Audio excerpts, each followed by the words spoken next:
Welcome to the 1 Minute Apologist. We interview the world's leading apologists to provide credible answers to curious questions.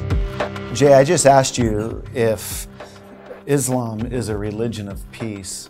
Well, what about Muhammad? Was he a person of peace, a prophet of peace? Now, we've talked about the Quran, and that's where you have to start with. But then the Quran itself needs a model, and the model is Muhammad. You have to look at Muhammad and see what he did.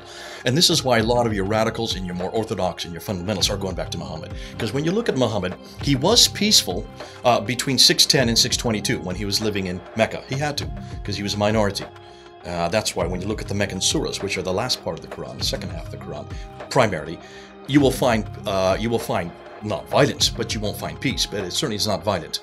The violent verses all come in the Medinan surahs when he moved then to Medina in 622, and especially in 624. In 624, when the Jews refused to accept him, and that relationship with the Jews broke down in Medina, he then started turning against them. And from 624, you have the Battle of Badr. In 625, you have the Battle of Uhud.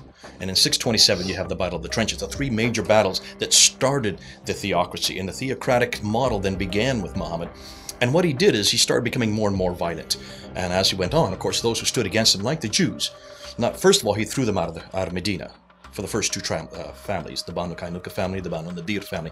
But by 627, the last remaining Jewish family, after the Battle of the Trenches, which he didn't win or lose, he came back angered that the Jews did not support him, and he confronted them. And finally, after 21 days of confronting this Jewish tribe, last remaining Jewish tribe in Medina, he took all 800 men and slit their throats in one afternoon. Took the women as concubines for his men and the children as slaves.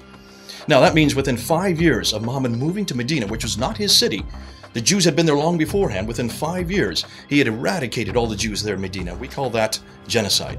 Now tell me, is that the action of a peaceful man? More than that, anybody that stood against him, he assassinated. We know of 25 people that he had killed for those who stood against him, sometimes only for writing poetic verse against him. And we know that he was involved in 29 battle campaigns between 624 and 632 when he died. The last 8 years of his life, he was involved in 29 battle campaigns and planned another 39 on top of that. Does that sound like a man of peace? Take a look at Jesus. Did Jesus ever use the sword? Did he ever get involved in any battle camp? Did he ever have anybody killed? Did he ever have anybody assassinated? Did he ever throw anybody out? Oh, I love Jesus.